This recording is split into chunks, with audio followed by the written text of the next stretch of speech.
Welcome to Talks on God with my friend David. Hello again, David.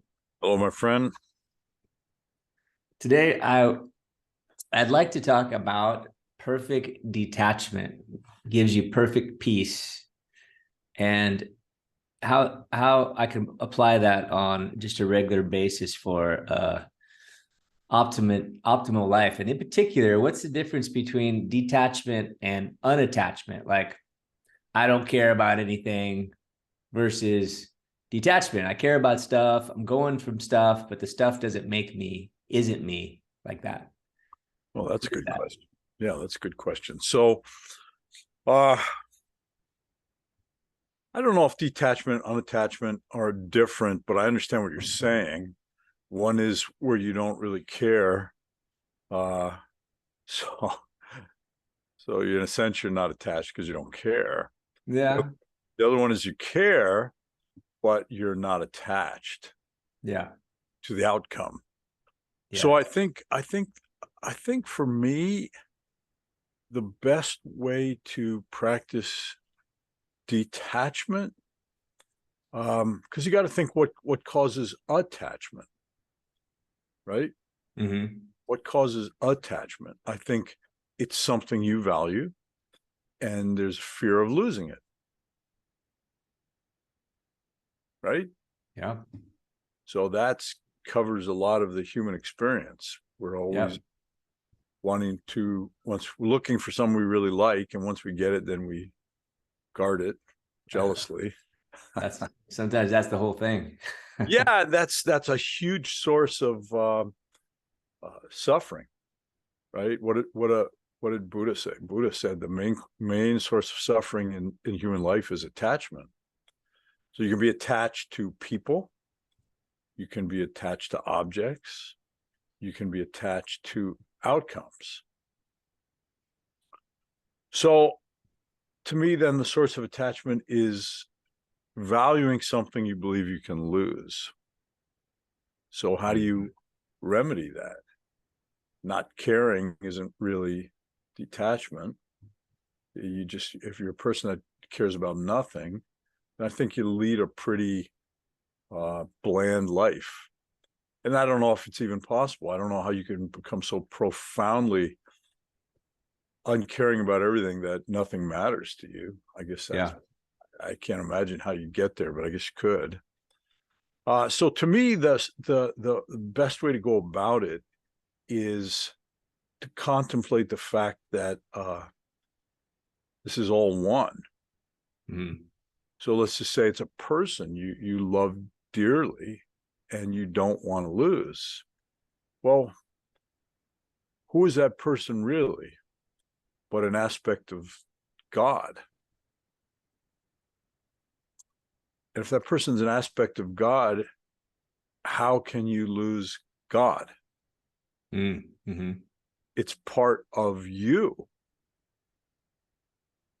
So I think just as contemplating the oneness of all things begins to purify your heart and leads you to extend caring and love to more and more aspects of God, right? You start to feel more and more that everyone's a friend, and then everyone's family, then everyone's a part of you, then everyone is you, and the you that it is you is God. That's your true self.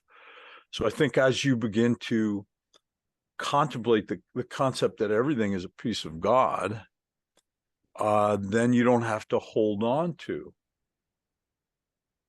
anything, right? So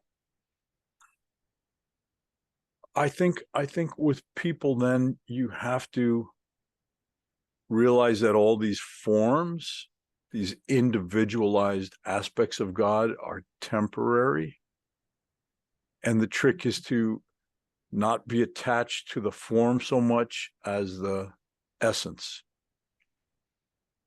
And if you're attached to the essence, then you realize you don't need to be attached, because that's like saying your right hand holding your left hand for fear that you'll lose it.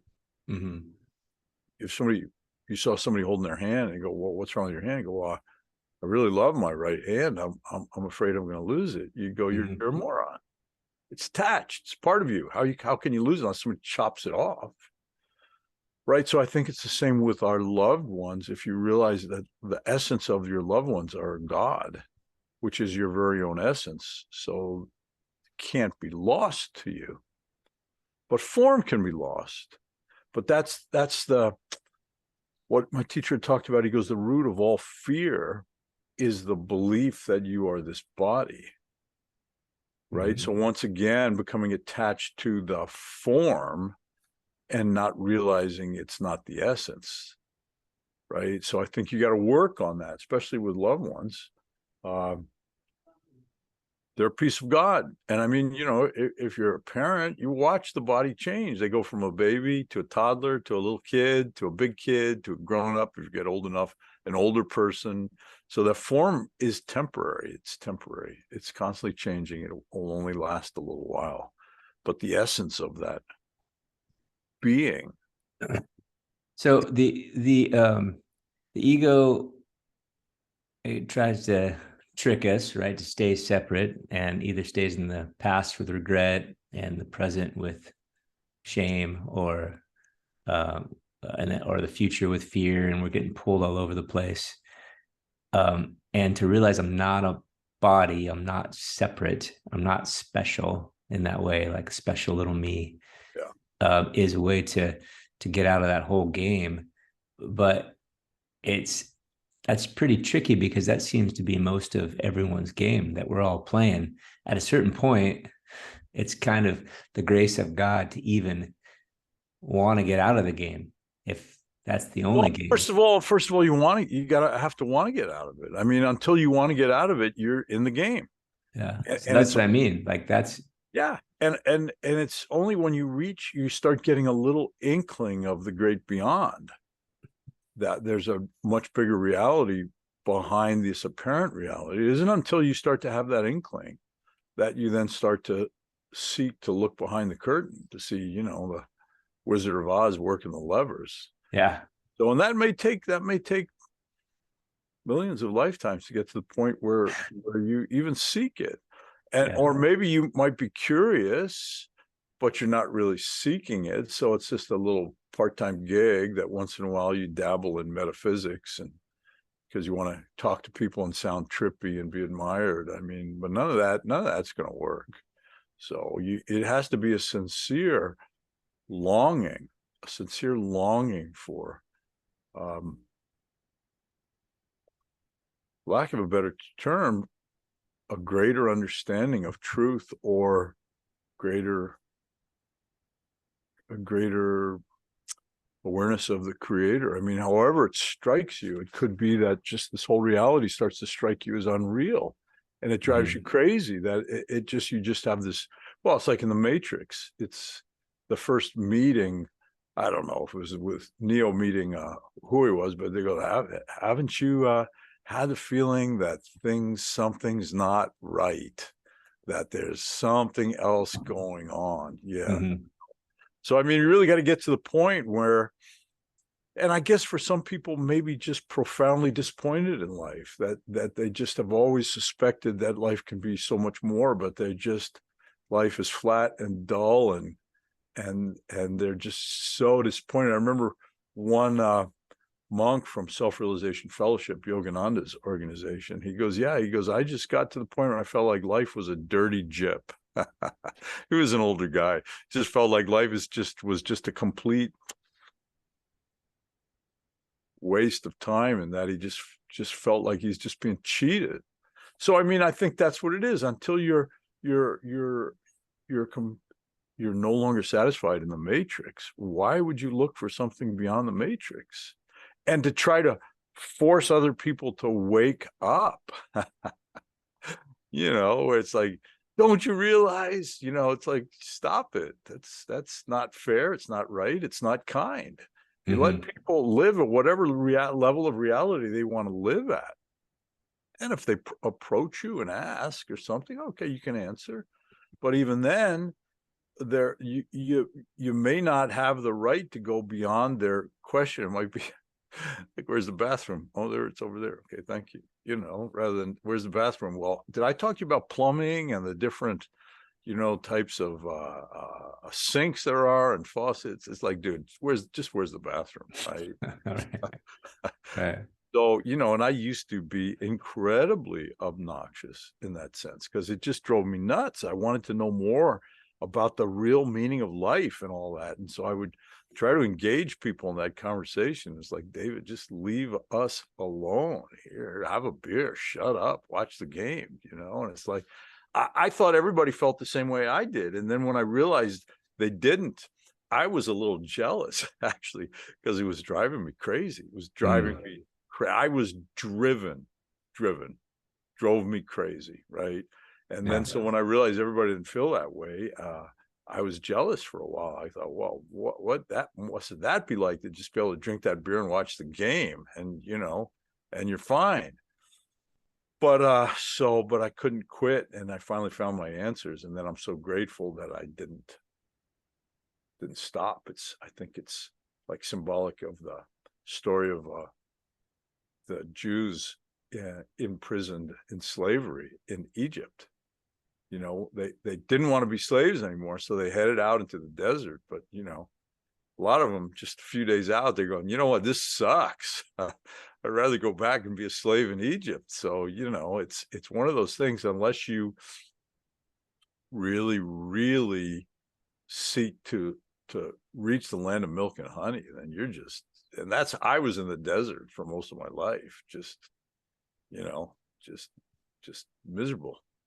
I couldn't be happy as a slave, and I hadn't found the land of milk and honey. I'm just wandering the desert, man. It was it was brutal. But since I at least got somewhat into the land of milk and honey, I'm so grateful that God guided my steps, and well, he came and actually rescued me. So I'm so grateful for that. So this is why I'm very willing to spend a few hours back in the desert trying to pick up survivors. I don't know if I want to stay out there, but I'll come in for a few hours and guide some people out if they want to get out, just because I'm super grateful to the Creator for having rescued me. So if you have an inkling, which is a gift from God, to even want something more than, or even like we talked about last week, the catalyst of what were we calling it? Unhappiness, the catalyst of unhappy. Catalyst of pain. Of pain. Let's say we have that, which is a gift. Yeah. What's a good spiritual practice to kind of move towards that? Well, like way? I said before, I think keep it simple. You don't want a ton of rules that it just draws you back into the mind, and it becomes another intellectual pursuit, right? Move it to the heart, which is, Jesus gave a really, really good one. Try to treat others the way you wish to be treated. Try to treat others the way you wish to be treated. That's a good start. That's a really, really good start, because no matter where you are, you may not even like people. But if you just say, okay, well, how would I want to be treated here? And I'd like to be treated with a little respect and kindness, and do it. I think it begins to purify the heart, and now you'll start to like people a little more, because your frequency is going to start reflecting back from the world that you're trying to be a kind and decent person, and that will start reflecting back from other people. And you go, a lot of people are just kind and decent, right? And then so maybe you start to really like them, and then that reflects back. They start to like you, and you go, there's a lot of really good people that I like out there. And as that gains momentum, you start to love people, and then that reflects back to you, and people start to love you back, and it just keeps getting better and better and better. So you start with something simple, but something that you understand, that resonates in your heart, that makes sense, that you try to practice 24/7. Yeah, try to practice. At first you'll fail miserably, but that's okay. A failure is not a failure until you accept it as failure. So if you find yourself, you go home that day and go, God, I was cranky with everybody all day. That I got to do better than that. You make a resolution. Okay, tomorrow I'll try a little harder, and maybe the next day you're better with people for the first 20 minutes, and then you get cranky the rest of the day. Well, okay, all right, you made progress. So she says, okay, I was pretty happy that first 20 minutes. The rest of the day, I was horrible. All right, try to do a little better. Maybe next time you do 25 minutes. So it's just, you can get an idea of the pattern of the infinite creator by just looking at creation. I mean, what of any strength and longevity springs up in a moment? Nothing. Everything, a lot of things just take time to grow and get bigger and stronger and mature. So I mean, don't expect that much more from yourself. Do the best you can, but failing, don't take a failure as a failure. Just take it as, okay, it's like a baby learning to walk. Imagine if they gave up after they fell the third time. Who among us would be walking? None of us would. But they're so excited about the possibility of being up and walking around that they just keep trying. So understand that the possibility is just growing in joy and happiness and compassion and becoming a better and better person, enjoying life more and more. And then just keep trying. Never give up. Never give up. Never take a failure as the final say. Just failure. Just analyze where you went wrong to the best of your ability and try to do it better next time. And you'll get there. And you'll hit a point where you start to feel a lot happier and a lot more peaceful. And then it just draws you in, and you get greedy for it. You want more. So that's the path. Listen, some of the really simple ones that are so profoundly powerful: treat others the way you wish to be treated, practice gratitude, right? Just, even though it's funny, because we had talked about the 5 human values, and what came back to me afterwards is Baba had said that the ancients, and he's talking about the ancients in India, considered truth and righteousness like their 2 eyes, that just with truth and righteousness, you would find your way home. So truth and righteousness, to recap really quickly, is practicing seeing the oneness of all things as truth. That's the highest truth there is.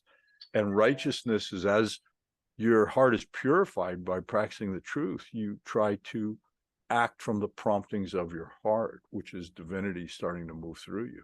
If that's all you did, that's enough right there, right? But treating others the way you used to be treated, that will get you there. Practicing gratitude every day, that'll get you there. God did not make this path impossible. He made it actually very easy. But the problem is we're so locked into thought and habit patterns, many times going back thousands of lives, that changing it's like if I had a horse-drawn cart and I'm driving on the same dirt road every day. Pretty soon those grooves will be so deep that the cart's really stuck in it. You got to make an effort to pull it out of that rut to get into another road.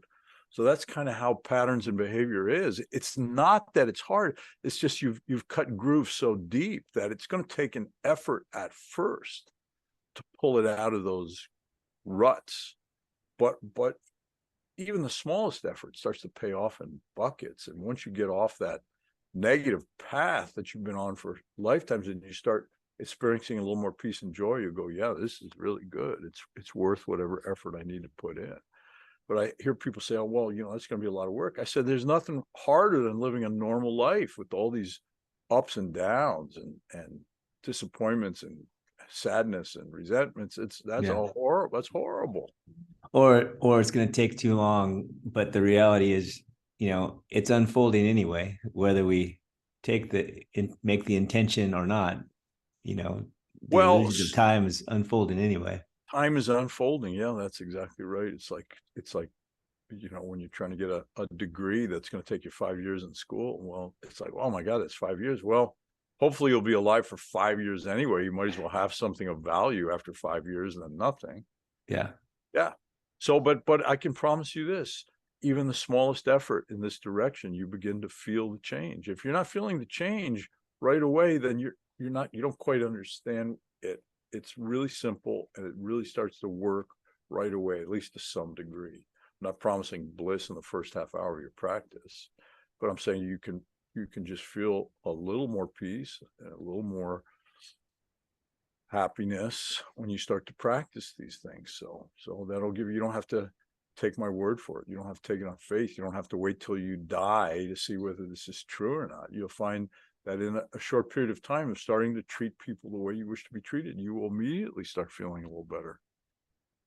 Yeah, and that's the beauty of this is not saying you got to wait until you're dead to find out whether you got it right or not. You begin to experience it right now.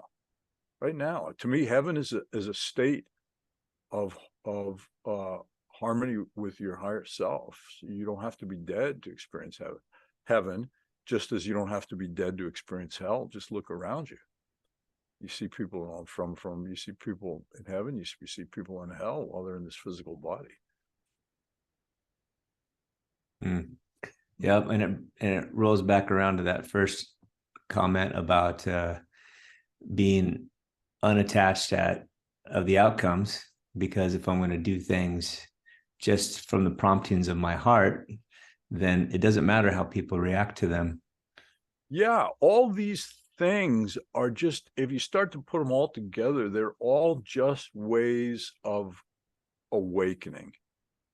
And then the conversely, as you get trapped in things that are not this, like attachment and resentments and low frequency, then that just puts all that awakening on hold, and you just stay in low frequency vibration, which is pretty painful because we're high frequency beings at our core. So the beauty of like I said, the beauty of this is I used to tell the kids in my class, I said, listen, we're going to approach this like science. Science is, I tell you the experiment I performed and I tell you the results I get. If it's correct anywhere in the world, any scientific lab anywhere in the world that performs the exact same experiment should get the exact same results. So to me, this is the science of consciousness, that you don't have to take it on belief, just try it and see for yourself, and you'll rapidly see there's truth to this. And then after a while, then faith is only required in the initial steps, enough belief that it may be true to try it. But once you begin to experience it, then faith isn't required anymore. It becomes knowing. And when you deal with God, no longer on faith, but on knowing, that's just a wonderful transition. It's just a wonderful transition. And then you start to experience God as your dearest, nearest friend, your constant companion, which is just nice. It's just really nice. I got a friend who's living out in the desert, and we were talking, and I was telling him about that. He goes, yeah, he goes, I'm never alone. He goes, I feel God with me all the time. And it turns you, when you begin to feel the presence of God, it turns you from a beggar to royalty. You're no longer dealing with other people with your hand out begging for some love and attention and affection. You have all the love you need. You're walking around like royalty. It's like, can you use some love? I'm handing it out for free. You know, I don't expect anything in return but your happiness. Your happiness will give me joy. So it completely changes who you are walking this planet. You go from a beggar to royalty. Divine royalty. I'm not like talking about Charles and Diana royalty. I'm talking about divine royalty, where you're no longer working for a wage. Everything's an exchange. You begin to work out of love for and from the infinite creator, which is just a wonderful thing. Beggar to royalty. Sir, that's a good deal. Sir, I highly endorse it. Good. All right. That's going to be the message then. All right, we're gonna cut it short today. My fault, but I really appreciate you. And I don't think that was short. I think that was about a half hour. Oh, well, you know, you got the clock there. Is it a half hour? I have no idea. Let me see. I got a clock. Oh. So I might want to say here that, listen, if you guys have any questions, by you guys, people who the 3 people that have watched our videos, that's right. Mom, Dad. That's right. If you have any questions, I think your comment section is open, isn't it? Or did you block that out? It is open. Yes. Yeah. Okay. So if you have some questions you'd like us to address, please put it there, and we'll look through them. And if they're at all appropriate, we'll do our best with them. That's right. To be inappropriate for us has to be pretty bad, I would think. I think so. Yeah. So you never know. You never know. So anyway, thank you so much for doing this, putting this effort in, and I just hope that this, I leave it in God's hands. You know, hopefully these seeds fall on fertile ground and helps grow some corn in the world. Amen. How's that for mixing analogies? I do. I love that analogy. Got All me right. spinning. All right, brother. All right. Bye.